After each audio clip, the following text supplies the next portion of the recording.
Assalamualaikum warahmatullahi wabarakatuh. Kembali lagi bersama saya Anissa Febianti dengan NPM 09910580419014 jurusan Ilmu Administrasi Publik semester 6.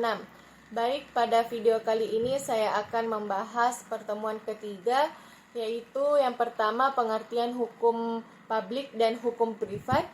Dan yang kedua, fungsi kedudukan kewenangan dan tindakan hukum pemerintah.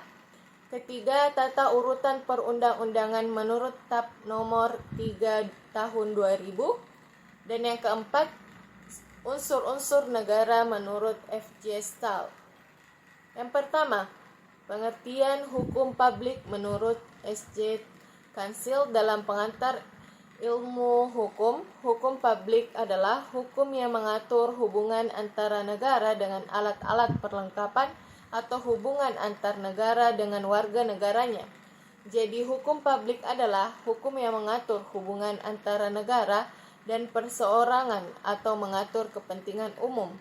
Oleh sebab itu, hukum publik juga dapat disebut sebagai hukum negara. Kemudian, Kansil juga mendefinisikan hukum privat. Hukum privat adalah sebagai hukum yang mengatur hubungan antar orang yang satu dengan orang yang lain dengan menitikberatkan pada kepentingan perorangan.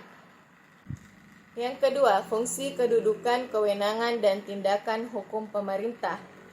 Kedudukan pemerintah atau administrasi negara mempunyai kedudukan sebagai wakil dari lembaga publik dan sebagai wakil dari lembaga badan hukum privat. Kewenangan pemerintah sesuai asas legalitas bahwa pemerintah diatur oleh peraturan perundang-undangan dalam kewenangannya. Penerapan asas ini menunjang berlakunya kepastian hukum dan kesamaan perilaku. Artinya, asas legalitas dimaksudkan untuk memberikan jaminan kedudukan hukum warga negara terhadap pemerintah. Sumber dan cara memperoleh wewenang pemerintah bersumber dari Undang-Undang Dasar. Jadi dapat dikatakan, tindakan hukum pemerintah apabila tindakan yang dimaksud dilakukan organ pemerintah atau gestur organ dan menimbulkan akibat hukum, khususnya di bidang hukum administrasi. Akibat hukum yang ditimbul tersebut dapat berupa penciptaan hubungan hukum yang baru maupun perubahan atau pengakhiran hubungan hukum yang ada. Dengan demikian, tindakan hukum pemerintah dimaksud untuk memiliki unsur-unsur sebagai berikut. Yang pertama, tindakan tersebut dilakukan oleh aparatur pemerintah dalam kedudukannya sebagai penguasa maupun sebagai alat atau perlengkapan pemerintahan atau gestur organ. Tindakan dilakukan dalam rangka menjalankan fungsi pemerintah. Tindakan yang dimaksud sebagai sarana untuk menimbulkan akibat hukum atau Rechtsgefolgen atau di bidang hukum administrasi. Tindakan yang dilakukan dalam rangka pemeliharaan kepentingan umum. Tindakan dilakukan ini berdasarkan hukum dan tindakan hukum pemerintah dapat berbentuk tindakan berdasarkan hukum publik dan berdasarkan hukum privat.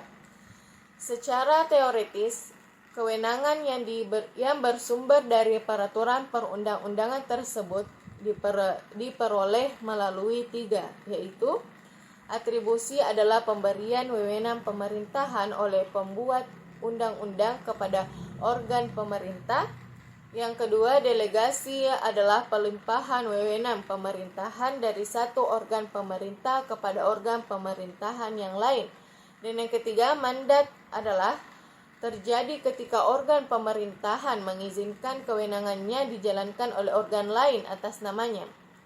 Tindakan pemerintahan gesture handling adalah setiap tindakan atau perbuatan yang dilakukan oleh alat perlengkapan dalam menjalankan fungsi pemerintah, gesture organ dalam menjalankan fungsi pemerintahan atau gesture function. Ada 2 pemerintah yakni tindakan berdasarkan hukum Rechtshandling atau tindakan berdasarkan fakta atau kenyataan dan bukan berdasar pada hukum Factlich handling. Yang ketiga, Tata urutan peraturan perundang-undangan Republik Indonesia yang pertama yaitu Undang-Undang Dasar 1945 dan yang kedua Ketetapan Majelis Permusyawaratan Rakyat atau MPR Republik Indonesia dan yang ketiga Undang-Undang, yang keempat Pemerintah Pengganti Undang-Undang atau Perpu, yang kelima Peraturan Pemerintah dan yang keenam Keputusan Presiden dan yang ketujuh Peraturan Daerah. Nomor 4, menurut Julius Stahl, unsur-unsur negara hukum adalah yang pertama, adanya jaminan terhadap hak asasi manusia atau Grundrechten, dan yang kedua, adanya pembagian kekuasaan Scheilhofmation. Pemerintahan haruslah berdasarkan peraturan hukum Wetmaching van het Bestuur. Dan yang terakhir adanya peradilan administrasi atau administrasi rechtspraak. Baik, itulah tadi pemaparan jawaban pertemuan ketiga pada video kali ini. Semoga bermanfaat. Billahi fisabilil haq fastabiqul khairat. Assalamualaikum warahmatullahi wabarakatuh.